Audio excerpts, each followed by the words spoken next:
Hi, everyone. Welcome to Smart City Institute Japan's webinar series, Global Perspectives on Smart Cities. I'm your host, Tak Nagumo, Executive Director of Smart City Institute Japan. Today, we have a distinguished speaker from Eden Strategy Institute, Singapore, Ms. Rachel Tan. Rachel will talk about top 50 smart city governmental rankings. So Rachel, please come in. Hi, how are you? Hi, Tak. Hi, thanks for having me. Yeah, great to have you today. As you know, I'm a great fan of your ranking paper. So, this is a, wonderful moment for me to have you on this topic. Thank you very much for our introduction.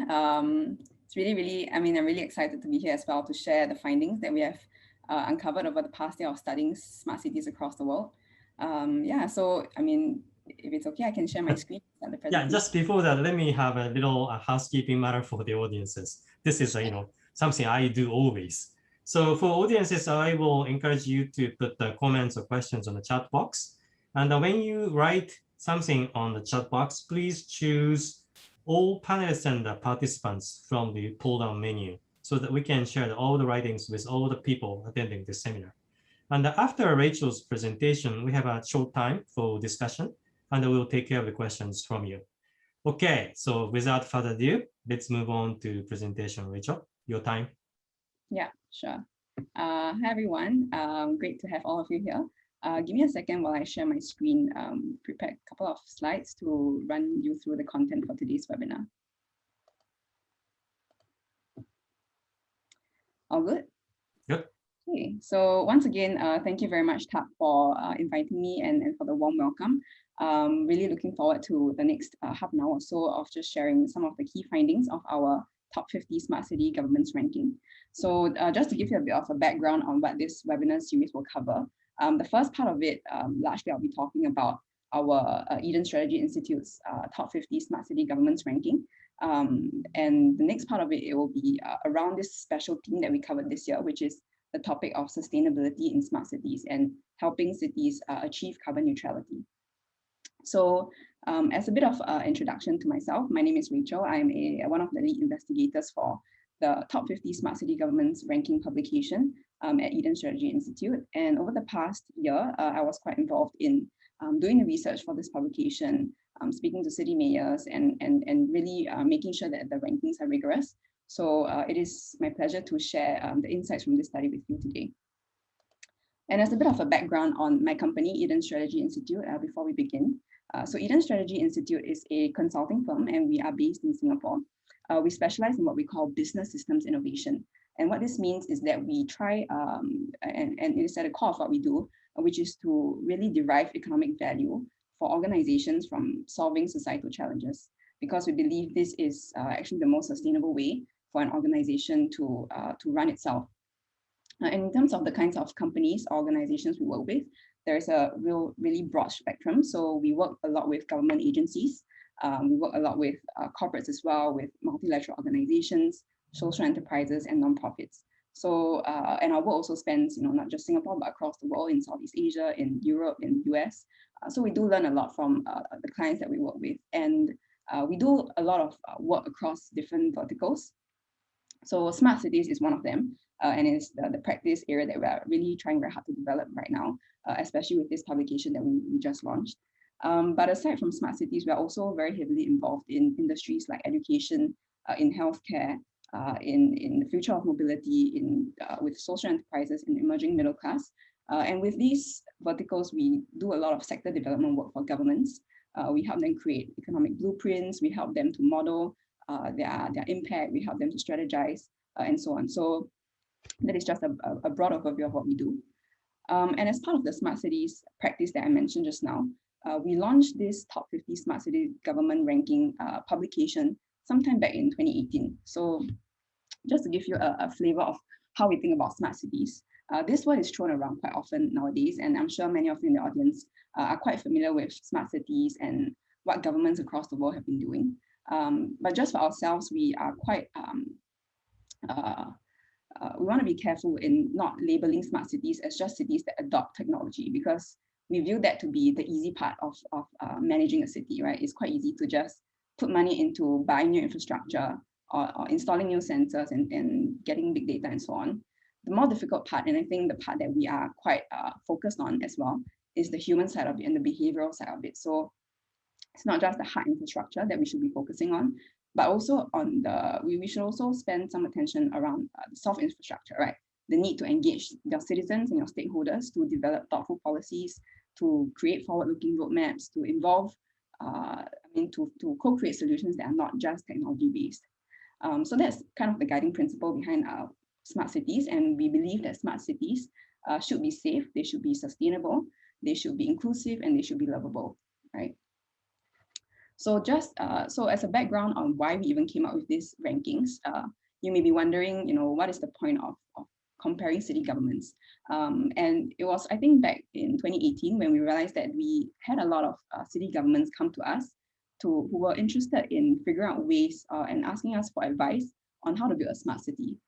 So in the process of helping them figure out a solution to that problem, we also realized that we needed to have an objective basis to understand what is it that makes a well-functioning city in the first place. And as we were doing our research, we came across many smart city rankings. There's no shortage of them actually. But I think what we found to be a little bit of an unfair comparison was that, it's not very fair to compare two different cities, for example, to say, Singapore versus London or Singapore versus Tokyo, right? Because each city has its own set of cultural backgrounds, it has its own histories, and it has its own geographical context. So to say that one initiative in Singapore should be also applied in another city elsewhere is, to us, not really an apple to apple kind of comparison. And instead, what we proposed was to look at the governments, because the governments in cities are the ones who are the key decision makers. They are the ones who create the policies, who set the budgets, who develop the talent. And so we wanted to see if we wanted to measure the performance of a city against another city, we thought it would be more objective to look at it from the government point of view. So in 2018, we came up with this, the very first publication of our top 50 smart city governments, where we not only ranked the cities across the world, we also shared best practices from each of these cities. So we call them city stories, and you can find them in our publication where we detail some of the innovative practices and trends that we find in these cities that we believe will be very valuable for other city governments or smart city practitioners to also pick up as they are going through our publication. So really, we're just trying to create a community that learns from each other and also has an objective way to compare performance in smart cities across the globe. And in this year, we launched the second version of the second iteration of our publication, which is an update to the previous version. So in this year, it is a very different world that we are operating in at the moment because of the global pandemic, which has changed and has revealed many different flaws in the ways that cities are running. So the rankings this year are slightly updated. And for us, our aim is to publish these rankings every 2 years because we believe that it takes a bit of time for governments to update their policies, to put things in place, for things to run smoothly. So it's not like an every year kind of thing because we want some time in between, but also we want to make sure that we're consistently measuring this performance across the years. Right, so in terms of how we rank the cities, we are actually very transparent in our methodology.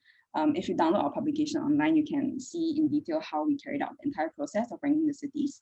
But just to sum up what we use to rank the cities, essentially we created this framework of 10 different assessment parameters, which you can see on the screen here. So these 10 parameters are basically traits of the government that we believe are essential to forming a very holistic smart city plan and strategy. And we have run these parameters through other smart city practitioners with city mayors that we've spoken to, and we have quite good consensus and feedback around that, around these parameters that we're using, that they are holistic and that they are comprehensive and fair in assessing the cities.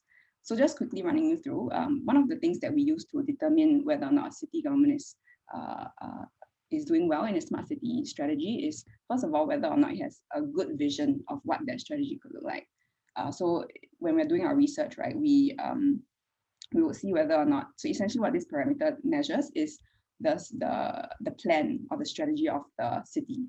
But in order to make sure this plan is executed upon, we also find that leadership is very important. So we will assess whether the city has a dedicated team that is responsible for seeing through the smart city initiatives, or whether there are responsibilities or a dedicated person who is in charge of overseeing all these initiatives.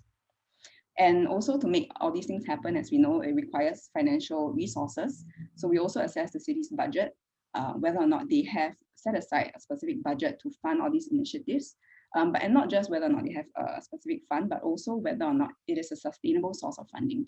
Because it is easy to get one-time funding, but to make it sustainable and to make sure that infrastructure projects or other initiatives are constantly can be funded over the years is another challenge. Then we look at both financial incentives and also non-financial incentives, which we call support programs. So for financial incentives, we also assess whether cities are giving out grants, subsidies for smart city kinds of initiatives, and whether or not these grants and subsidies are publicized so that people are, they have good access to the funding, and they are incentivized to, innovate around smart city technologies or projects within their own city. And then for support programs, it is basically the non-financial types of incentives. So whether or not, there are incubators, there are accelerators, there are events happening in the city organized by the government, even mentorship programs that can help to accelerate some smart city developments or technologies. So that's also one part of the assessment. Something that's also extremely important is the talent development or the talent readiness of the city.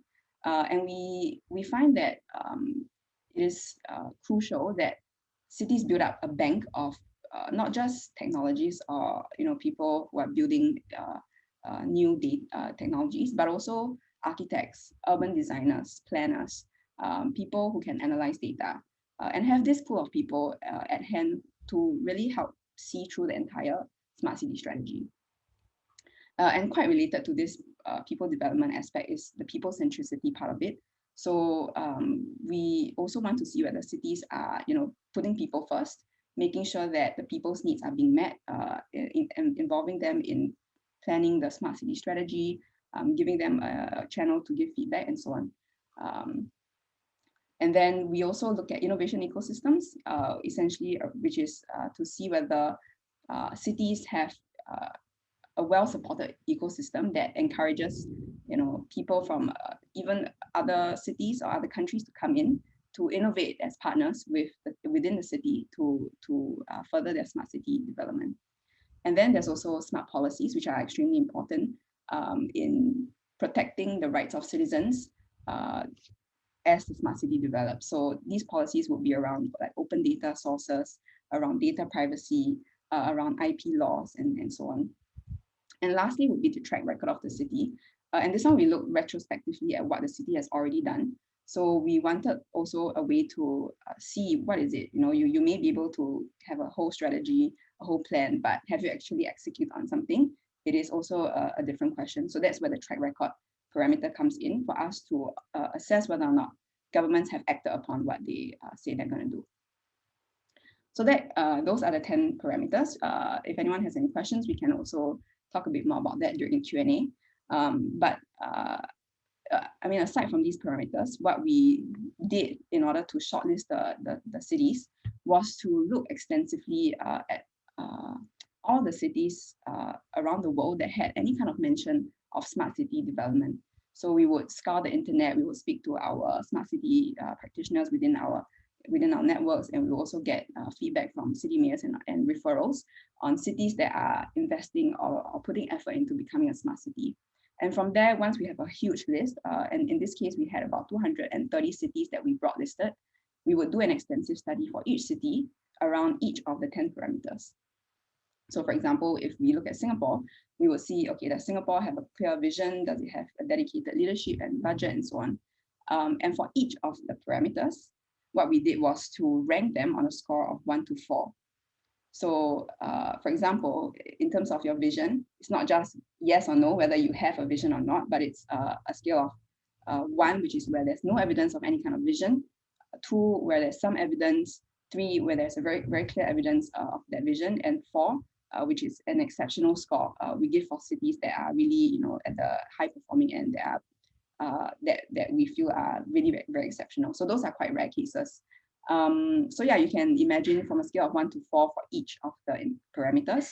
What we'll do afterwards is to score and sum up the total score for each of the parameters, and then we'll arrive at a final total city score, and that's what we use to rank all the cities against each other. So internally, we did this process quite rigorously. There were many checks and balances that we did to make sure that we were fairly scoring all these cities and to make sure that it's consistent in the way that we score according to our 1, 2, 3, and 4, those rubrics. And yeah, so essentially that's how the study has been carried out, even in the past, the first iteration of it. And I would just like to highlight that this entire study is an independent study. So we didn't take any sponsorships. We did this completely in-house. And where our country is from, it also doesn't factor into anything, any part of the study, and none of our clients also factor into the study. So we really want to make sure that we have an objective study that will help governments out there assess themselves, benchmark themselves, and to be able to learn from each other. So moving on to some of the key findings, I just want to highlight some of the notable practices and trends that we have observed across these cities. So you can see here that on my screen, these are the top 50 cities for this year. You can study it in further detail on our website, but I just wanted to show you the breadth of all the cities that we have. And that's good representation from across the world. We have many cities in Asia, in North America, in Europe, in Australia. And we find that for this particular ranking, as I mentioned just now, it is conducted in a very different world from the first ranking that we did in 2018 because of the global pandemic, because there have been civil unrest, political turmoil, and just an increased focus on climate change in the past year.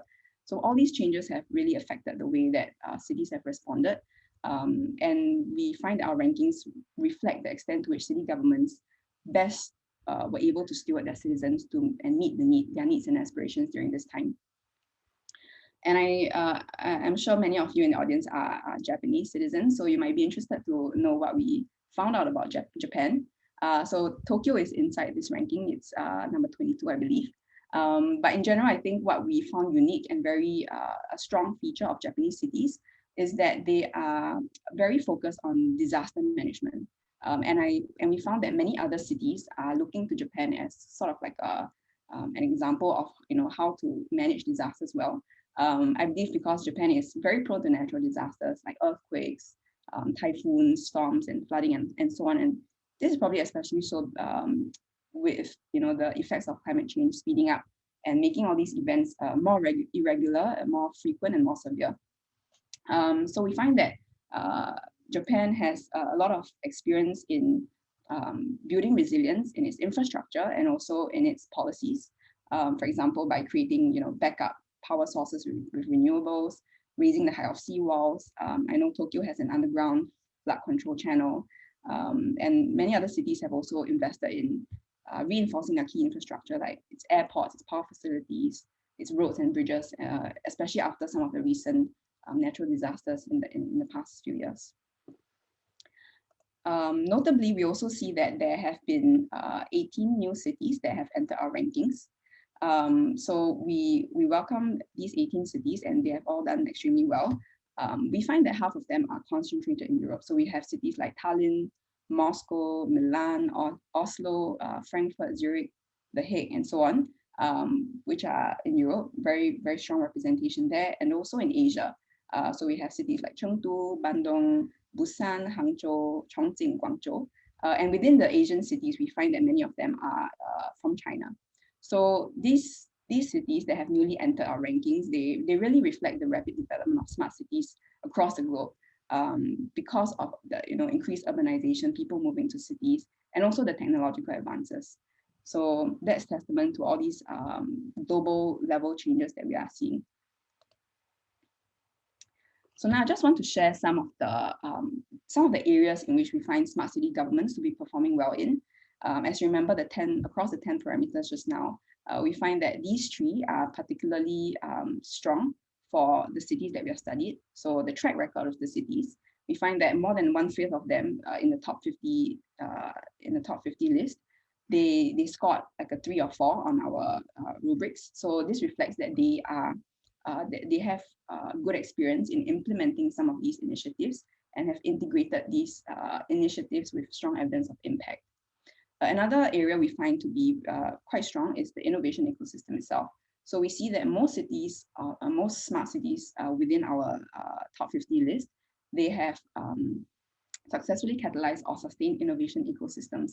So we see examples of cities with, for example, even in Singapore, we have accelerators, we have incubators in places like Hong Kong. Many of these innovation ecosystems, Hong Kong and Seoul, for example, they are very strong in creating these ecosystems which attract people to come in and innovate together.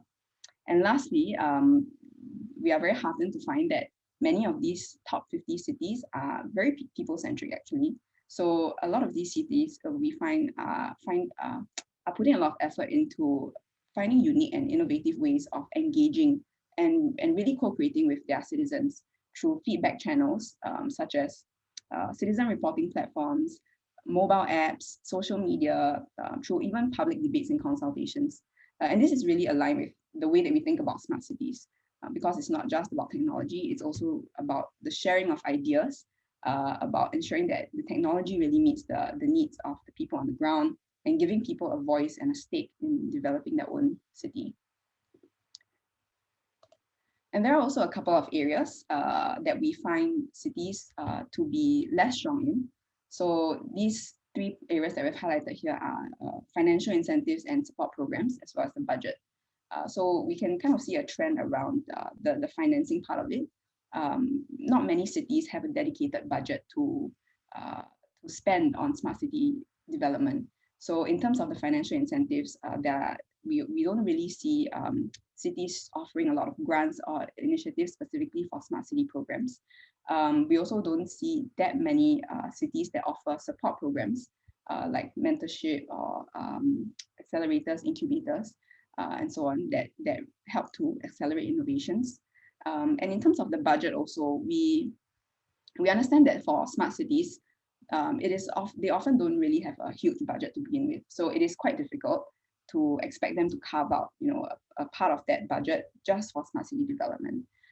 But what we find to be interesting, and in some of the cities that we have studied, are places that have managed to creatively find means of sustaining that budget, not just through the national fund, but also through partnering the private sector, or through making their city very attractive for investors to come in, or through doing it promoting their smart city initiatives as like a CSR, corporate social responsibility kind of initiative to attract private investments in. All right, so that is the first part of my presentation, which is around basically giving you an idea of our rankings, the rationale behind it, some of the key findings that we have uncovered through our study. So hopefully that gives you a good flavor of what the rankings are like. Now on to the second part of this, my sharing. I would like to talk about the sustainability aspect of smart cities. And this is a topic that we have seen come out very strongly, especially in the past year, because of the COVID-19 pandemic, and because cities are becoming more aware that they have to prepare themselves for the next crisis. So this is all in line with this idea of crisis management and disaster preparedness, which Japan is extremely good at. So the next step, right, as after overcoming COVID, is this next threat of climate change, which cities around the world are facing very acutely, especially cities in low-lying regions. And in thinking about and studying cities across the world and how they have tackled climate change, we find that the strategies are mostly, we can bucket them sort of into 2 approaches.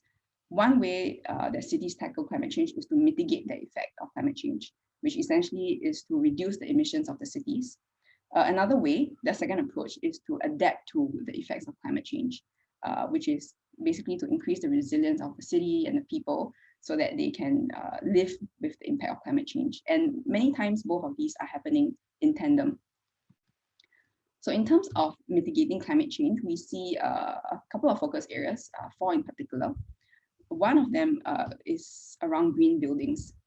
We see that many cities are investing heavily into greenifying their buildings, and because buildings are actually a very big part of the city, their cities are called concrete jungles. So a lot of emissions and energy is required to even get the concrete to construct the building and to operate the building, right? So we find that what governments have been doing is to increasingly mandate or increase the requirements for building emissions to make it meet more stringent energy performance metrics. So for example, in Singapore, there is the Green Building Master Plan, which mandates certain energy emissions standards and also the amount of green spaces within the building. In Frankfurt also, there's what is called the Passive House Standards, which aims to minimize the capital, the operating and environmental fallout costs, all the way from the planning stage to the demolition and the disposal of the building materials. And we also see governments promoting the adoption of more efficient construction processes using technologies like BIM or integrated digital delivery, which essentially integrates the entire process of building and maintaining a building so that it is more efficient. Another area that we see that is highly, there's a lot of initiatives around is green mobility. And green mobility is not something that is new. It is all this talk around electric vehicles, around autonomous vehicles, around shared transportation, active mobility. It has been around for the past 5 and 10 years. And incidentally, we also have a study around the future of mobility. Eden has, we are launching this publication sometime late this year or early next year, where we studied the net cost and benefits of 19 different modes of transportation based on parameters such as health, safety, and climate change and so on. So the idea of mobility is something I think quite central to cities because of how dense it is. And people just need efficient ways to get around and cleaner ways as the size of cities grow. So what we have seen, cities like LA, Stockholm, Beijing, London, and San Francisco, who are announcing their ambitions to become the next EV capital of the world. Right now, that title is taken by Oslo, which I think more than 1/3 of their new vehicle purchases are electric vehicles. And we see that in terms of driving cleaner modes of transportation in the city, the government plays a very, very crucial role in developing policies that favor electric vehicles using clean energy sources over traditional fossil fuel powered vehicles. So some of these policies are, just setting EV fleet goals, electrifying the taxi fleet, like giving taxi drivers incentives to switch to electric vehicles, for example. In Paris and Shenzhen, there is an EV sharing program. In Oslo, the EV capital, there's free public charging. In London, there are EV-friendly building and parking codes. In Shanghai and Amsterdam, we see vehicle registration and parking benefits for electric vehicles. And in Oslo, in Qingdao, in Singapore, we see that the government has been giving out quite generous local purchase incentives. For example, grants and subsidies for electric vehicle purchases that really skew the favor towards electric vehicles. But underlying both green buildings and green mobility, I also like to just caution that the power or the energy that supplies the buildings and also the transportation systems, they have to be powered by a cleaner energy grid. So this is also something that cities are trying very hard to move towards to greenify their electricity sources, though arguably this is slightly more difficult because what we find is that a lot of the legacy infrastructure around fossil fuels, they are extremely expensive to build, and the business case for removing these fossil fuels and the power plants, the coal-fired power plants and all, is not very strong, even though the cost of renewables is decreasing year on year. So because of these legacy systems and past dependencies, it is not a very smooth transition from fossil fuels to clean energy. So in this case, we find that the government plays, again, a very important role in fixing this, what we call market failure, where they have to, tax the fossil fuel companies or the coal power plants, carbon taxes. They have to impose carbon taxes, or they have to impose fines on certain, emissions levels, so that the favor is then rebalanced in favor of cleaner energy. Just one more thing on the topic of green mobility. As we're doing our research, we also find that it's not just technology that helps to move cities towards more efficient and cleaner mobility modes. There's also many low-tech ways that we have seen across cities that promote the adoption of green mobility. So green mobility, as I mentioned, is not really just about electric vehicles. It's also about promoting active mobility, promoting shared modes of transportation. And all these are kind of behavioral driven, right? So to get someone to walk or cycle instead of taking Grab or Uber is going to be sort of is a bit of a behavioral change that's required. So later I'll touch on this a little bit, but essentially what we have seen in countries like Singapore, where the government has built things like covered walkways, which really helps to make it a lot of a more pleasant experience to walk from one place to another, rather than always default to just taking the bus or taking your car, because they realize that in Singapore it is hard to get people to want to walk or cycle from their home to the office because it's so humid and hot that at the end of your journey, right, you're just dripping in sweat when you meet when you turn up at work or you meet your friends. So it's just all these simple design changes and infrastructural changes that it's not necessarily tech driven, that we also find to be real smart city initiatives. So another area that we see quite strongly is around waste management as well. And I think cities in Europe are doing this very, very well. So we've seen, for example, in Paris or in Berlin, that the waste management system is very efficient, right? So in terms of mitigating climate change, there's also a need to reduce waste, reduce consumption, and also to make sure that the cycle or the loop is closed around waste products. So this will involve proper treatment of food waste, of e-waste, of plastics.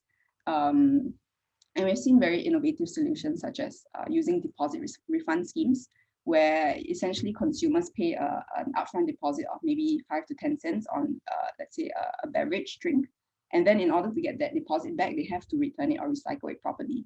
So initiatives like that have helped to increase recycling rates from 20% up to 80–90% in many cities across the world. And there's also other initiatives such as incentive-based return schemes. And I think we have this in Taiwan as well, where by returning or recycling your plastics, you actually get food vouchers or coupons or grocery shopping coupons that you can then use. So this encourages recycling behavior. And a big part of this waste management factor is also this idea of behavioral change. What does it take to change the behavior of citizens so that they not only recycle their waste materials properly, but they are okay and comfortable with reducing their consumption in general?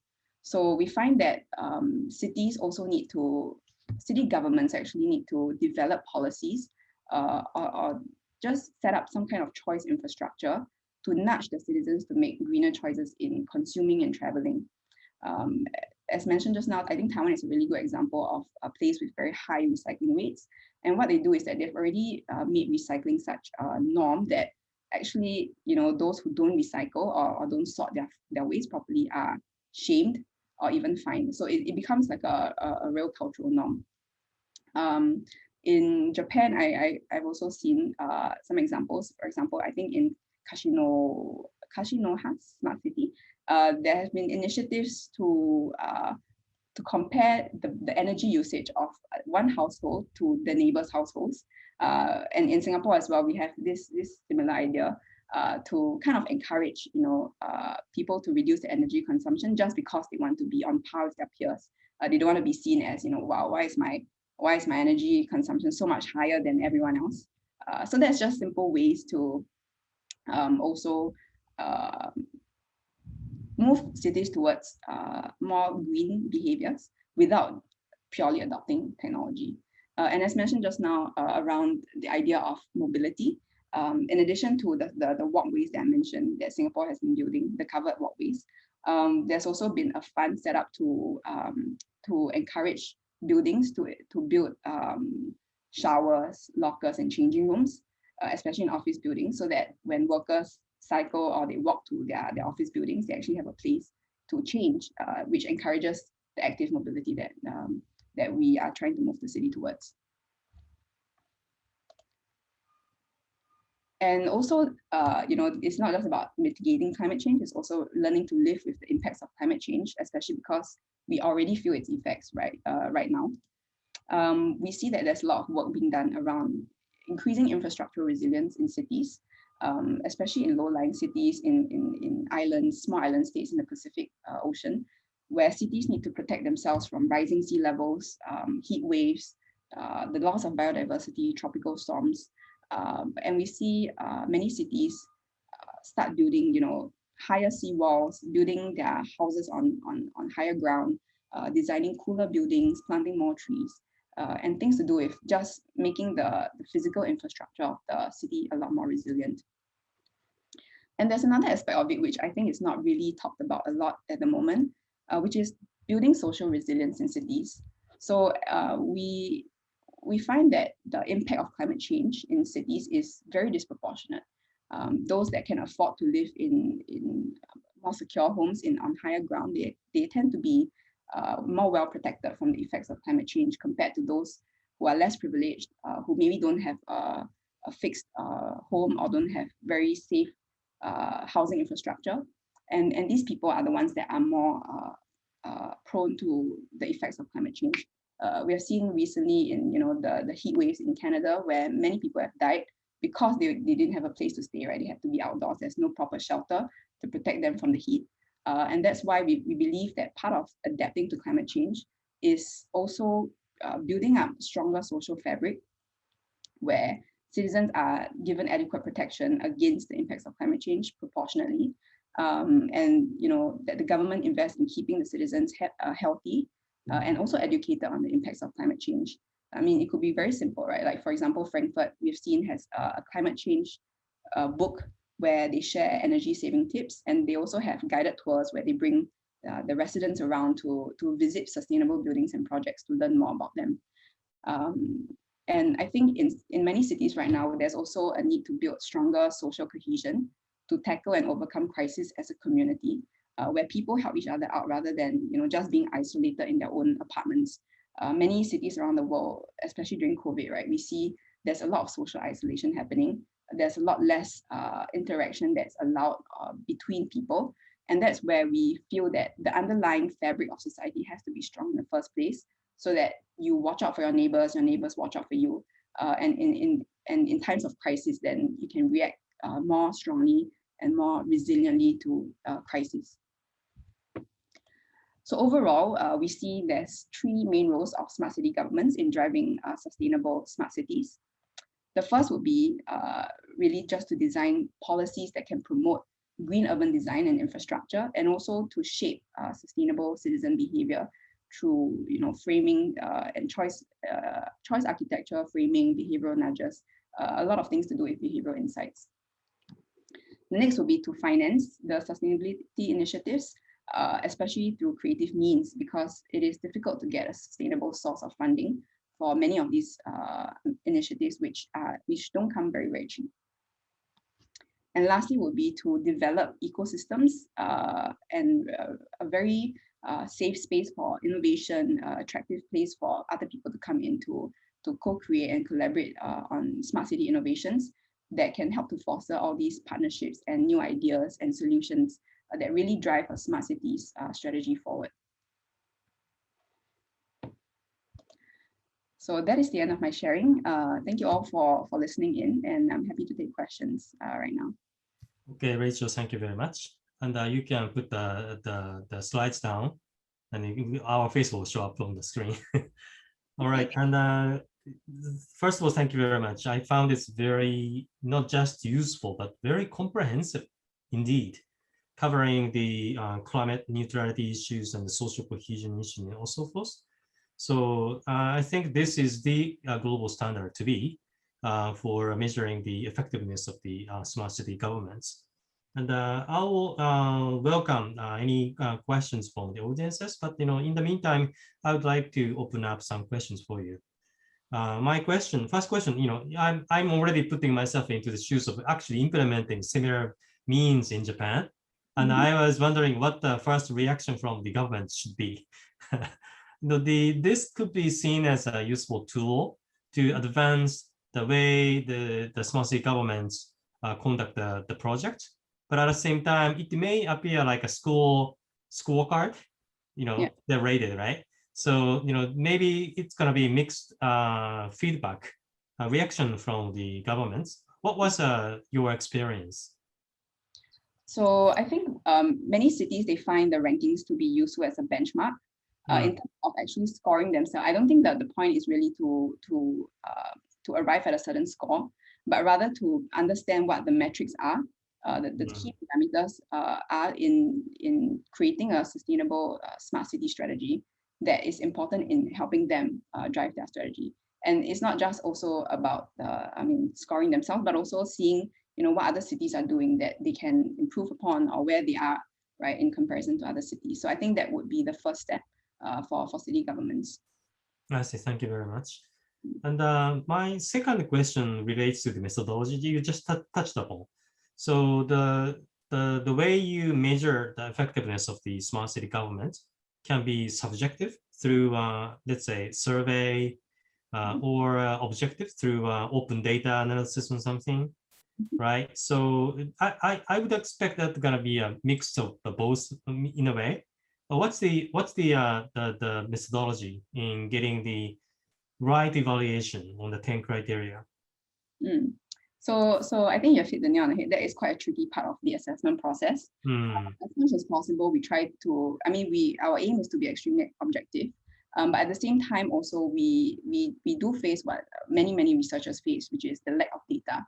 And sometimes there are many cities that they offer extra data to us through surveys, because as I mentioned just now, one part of the research phase is issuing a call for proposals, where we invite cities to give us additional information that may not be available online. So we use that information to assess the city's performance. But again, there are other cities that may not have the time or resources to respond to such a survey. And in that case, we can only rely as best as we can on information that we can find online, or through our partners, or whatever material that we can get our hands on. So we have tried exhaustively to really reach out to all these cities to make sure that they respond, to offer them a mode of engaging with us. And in the future versions of the publication, with hopefully more recognition around this publication, cities are more willing to share the information, and then we can have gradually build up like a more even basis of data that we can assess cities by. Okay, thank you very much. And the next question is about, it's kind of a sampling. How do you choose the cities to rank? There are a lot of cities doing smart cities, and it's increasingly many nowadays. And if you look at China, I think it's going to be like 1,000. And India too, probably. So all the ranking will be dominated by either Chinese or Indian smart cities. And maybe you have to balance the right mix of the cities from all over the world, right? So maybe towards the future, how do you balance the cities from the world? Yeah, that's a great question. So for us, we don't try to sort of manipulate the ranking such that there's even representation across the continents. What we want to do is really to have a full list of all the cities, and if by nature that China and India are just huge countries with many different cities in them, and if it also happens that these cities, as we study them, are very well performing according to our objective standards, then because we are being objective, right, then yes, they will have to show up on the rankings. There may come a time where these countries will dominate the rankings. Hopefully other countries are also keeping up, but I think in that case, what we want to do is really to showcase the rankings, but also maybe provide additional information on what cities across the world are doing, in addition to what is in the top 50. So that's also something that we did in this current publication. I think we had regional showcases for Africa, for South America, and for Southeast Asia, where we showcase cities that are not currently in the top 50, but are doing very interesting things as well. And final question from myself. And you had two different sections presented today. One was more of the pure methodology and the smartest theory government ranking per se. Second portion was dedicated to the climate neutrality, which is a new agenda for human being, I would say, or planet Earth, right? And if we look at the Japanese smart city situation right now, the two top agendas are separated right now. So digital is digital, one pillar. And then the climate change is the next different pillar.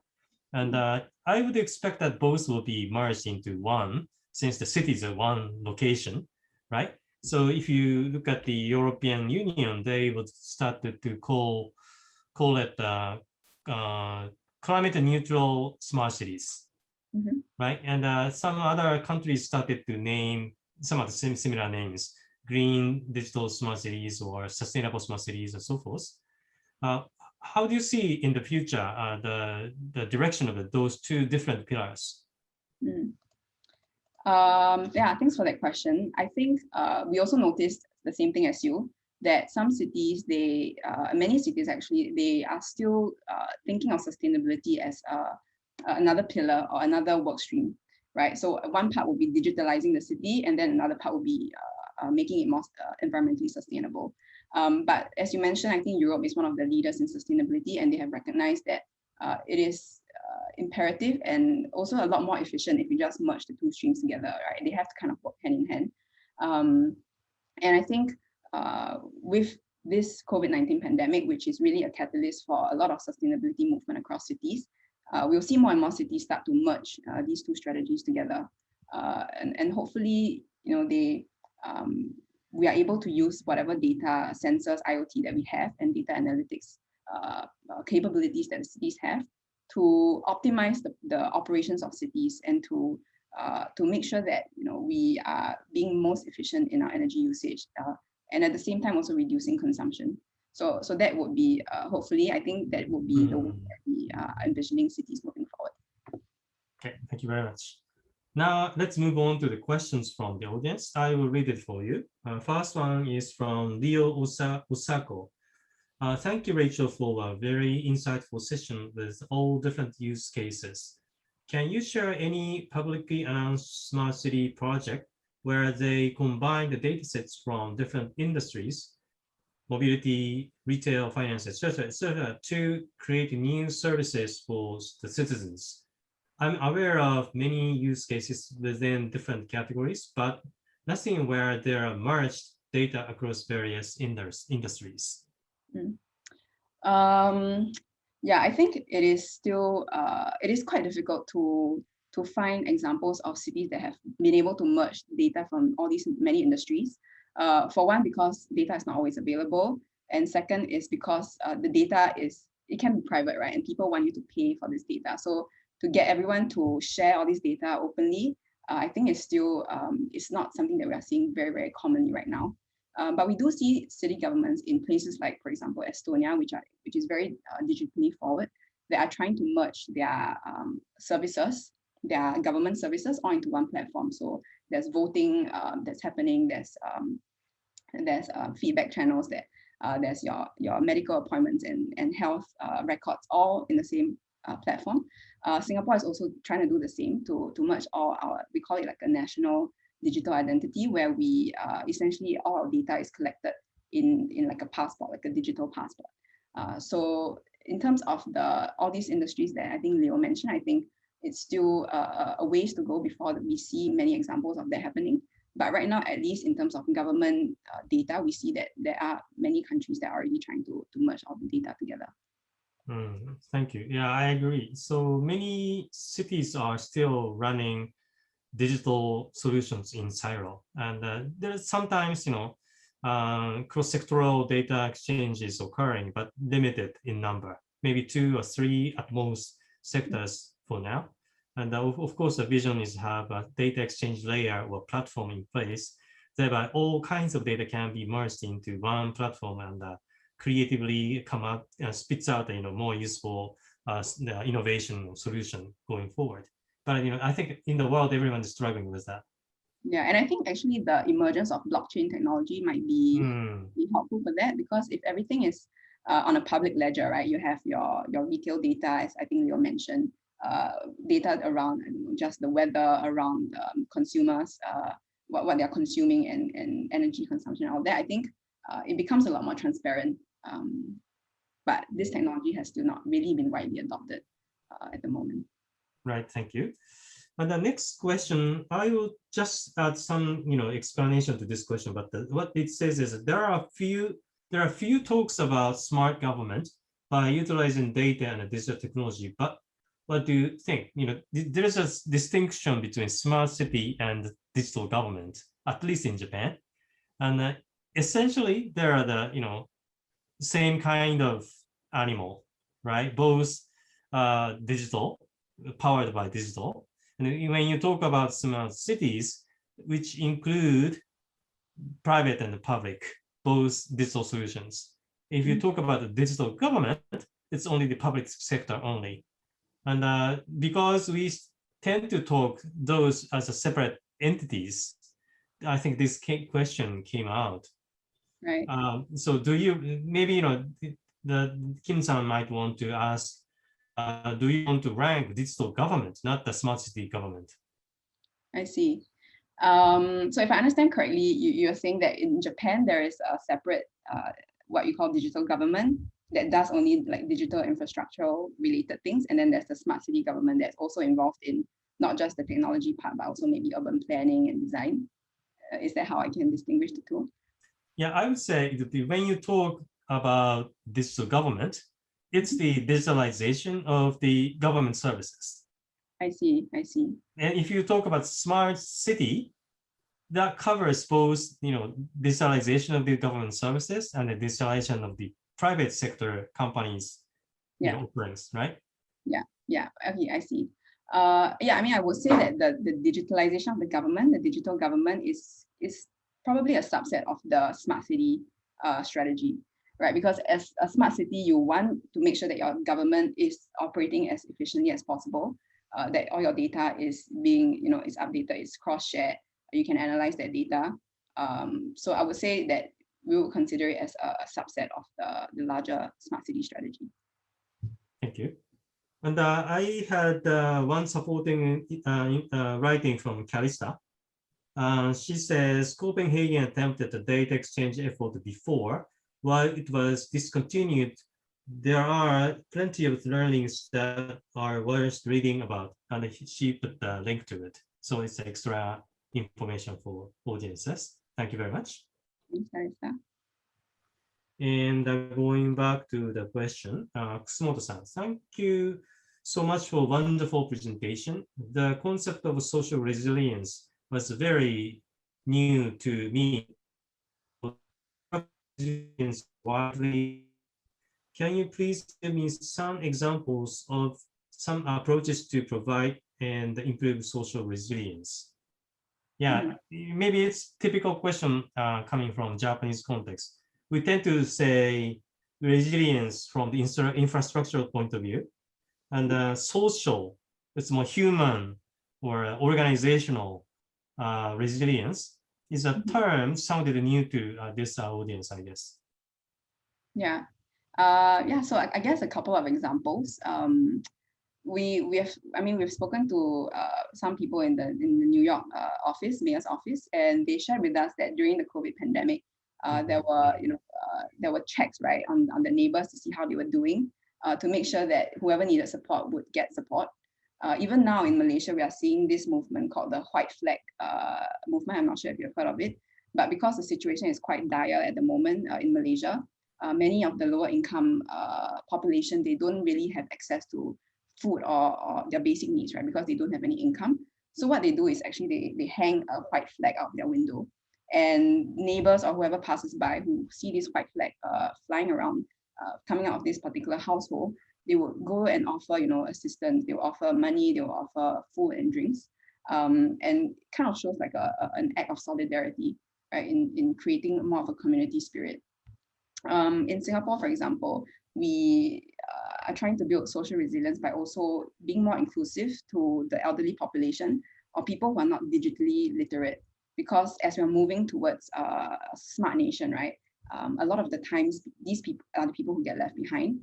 So some of the efforts that our government has put in place is really just educating these elderly, right, going down to our hawker centers, which are basically like food centers, where a lot of these elderly hawkers run their food business, and going down and showing them how to use, for example, your QR code payments, digital payments, and how to giving them incentives for using these technologies. So by making sure that they know how to do it, giving them incentives for learning how to do it, and bringing them into this whole movement. Great examples. Yeah, it's a kind of I would say somewhat a new trend, but in a way it's going back to where we used to be. It's a more mutual collaboration or social support, neighborhood support, something like that, right? Perhaps using the digital technologies as an incentive or leverage. And we tend to say, there are self-help and the public health and the mutual health. And we are leveraging mutual health with technologies as a means of implementing smart cities today. Yeah, I think that's a great way of thinking about it. All right. Okay, next one, Kikuchi-san. So thank you for the wonderful presentation. It was very insightful. Do you think the government should be a trailblazer to initiate a small city project? In Japan, it seems governments are not capable of leading projects quickly, so other actors start to initiate it. Yeah, I think that's a good comment and probably also food for thought, whether governments should be the ones, initiating all these things all the time. Personally, I don't think so. I think the government has the power to do so. But as I think it was mentioned in the comment, sometimes governments, they are not as proactive, or they maybe are lacking in certain resources to be able to do that. And in that case, I think it's perfectly natural, right, for private players to come in, or even individuals within the community to proactively initiate some of these projects. And it's kind of just a natural balancing of a balancing order, where if one party cannot fulfill its role, then other parties, other stakeholders will come in to meet those needs. Okay, and another input from Calista. One, thank you, Rachel and Tak, for the wonderful presentation. Very insightful indeed. In your opinion, given the generally speaking large-scale smart city projects involve multiple stakeholders, e.g. governments, private operators, citizens, nonprofits, each with their own agenda and objectives, e.g. profits versus social impact, what is the most effective way to promote such project in taking place? Good question. Yeah, I think Calista hit the nail on the head. That is a very complex problem that I think we are seeing also when we are engaging with smart cities ourselves. When all these different stakeholders come together, right, and each with their own agenda, sometimes it's a bit difficult to make sure that the private operators are not just chasing profits, or the government is not just caring about implementing its policy, right? They kind of have to meet in the middle. And I think what is quite essential in these kinds of projects is to gain stakeholder alignment and also buy-in to the purpose of the project in the first place. So if the purpose is to, let's say, build a community healthcare facility for let's say for the low-income neighborhoods, right? then the private operators have to understand that, this is not, it is not sort of like a profit squeezing venture. Rather, it is an initiative by the government to provide social services, right? So, and the government also has to be aware that for the private operators to come in and run this facility, it has to be profitable for them. If not, otherwise, there's no incentive for them to even run it. So I guess both of these things have to speak. And this particular thing that I'm talking about is essentially with the core of what Eden does, which is to make sure that the business needs meet the needs of society. So it is the alignment of the two that we believe will bring the greatest value to both the organization or the company, as well as society. And that is what makes the whole venture and enterprise sustainable in the long run. Yeah, I agree. Thank you very much. And Kono-san, the ranking, as I understand, deals with the governance of the municipality, local government. Upon this understanding, another factor should be added to the 10 criteria, which is proactiveness of local government itself. In many cases in smart cities in China, the central government has very strong leadership, and the mayors are told to develop smart cities rather than proactively inspired to make their cities smart. What is your opinion on the proactiveness of the mayors and how this aspect can be included in the evaluation of smart city government? That is another interesting question. Yeah, I really like this question. Proactiveness, I think that's a good point. It is something that is definitely a success factor for a smart city. But I think the element of proactiveness is, it comes out, I think, most strongly in the track record parameter, because if the city governments are mandated to do something by the federal government or the national government, essentially they have to get it done, right? So it doesn't really matter to the citizens that much whether the initiative came from the city government or whether the initiative was a mandate from the national government. But what matters is that this thing was done, which is something that we measure in the track record. And maybe this is also something of this proactiveness comes out more in the long-term view, where across our the different iterations of our study, we can observe, right, whether cities are building upon what they've done in the past, whether they have stagnated and stopped, implementing working on some of the initiatives that they said they were going to do. So this might be more of a longitudinal study. I mean, the proactiveness part of it might come out more in a longitudinal study where we observe cities across the years to see whether they have acted upon what they the goals that they set out, or the entire strategy that they had in the first place. Thank you very much. And this is going to be an interesting research agenda item, I guess, because from country to country, the balance between national and local government is a little bit different, right? If you look at the authoritarian governmental systems, the national government is the powerhouse. Whereas if you look at the democratic countries, local governments are more empowered to do for the citizens directly. And how to measure it, how to quantify it, it's not that easy. So, it has to be started from somewhere, but later on, maybe we can come up with a somewhat more sophisticated measurement system. But in the meantime, I think, whether national or local, it's government, right? So once the leadership is laid out, then it's whether or not it's citizens who benefit from the government services. So, all right. Yeah. And last one question and one comment from Calista. That's it. The last question is another question from Kono-san. The focus area you picked for the carbon neutral cities seemed to be something commonly discussed by public and private organizations. I wonder what is the significance of the approaches of Eden Strategy Institute, which differentiates you from other consultancy firms and think tanks. So to clarify, the question is around our view and our approach in implementing these focus areas in cities. Yeah. So carbon neutrality is kind of emerging issue everywhere. So everyone started to say that's important. Why don't you count it, put it into the agenda and so forth, right? Yeah. And how to evaluate is still in the middle of development, I guess. So everyone's wondering what's the best way to do it, knowing this is important.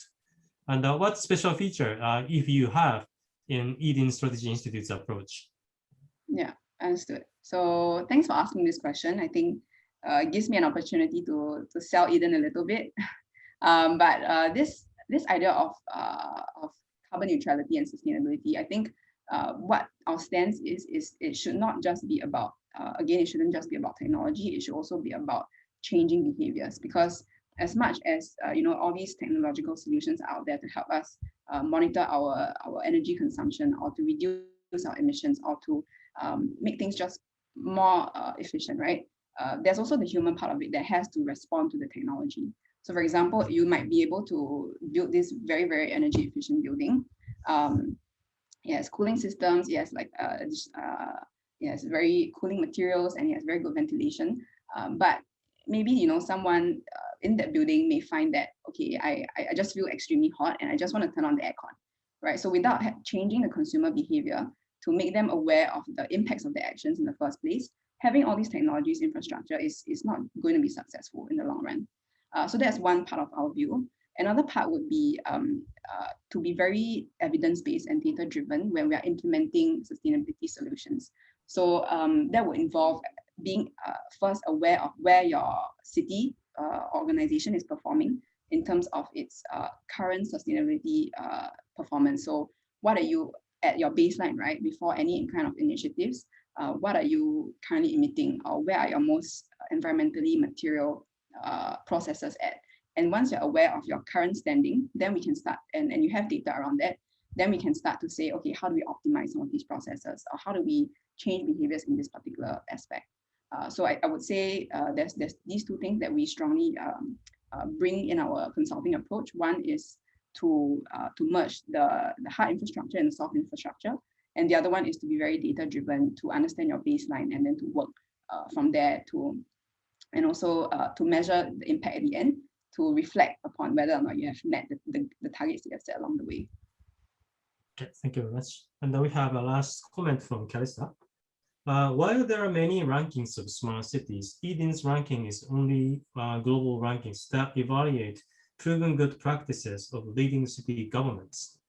The initiatives act as a playbook to support city leaders with a collection of good practices, and the fellow governments can immediately implement. Yeah, I agree. This is a unique one. I guess. Yeah. All right, covered everything. All right. Yeah. Awesome. I think it's a good time to conclude our session today. And thank you for sharing your precious time and insights. And I think it's very much useful for all the audiences attended today.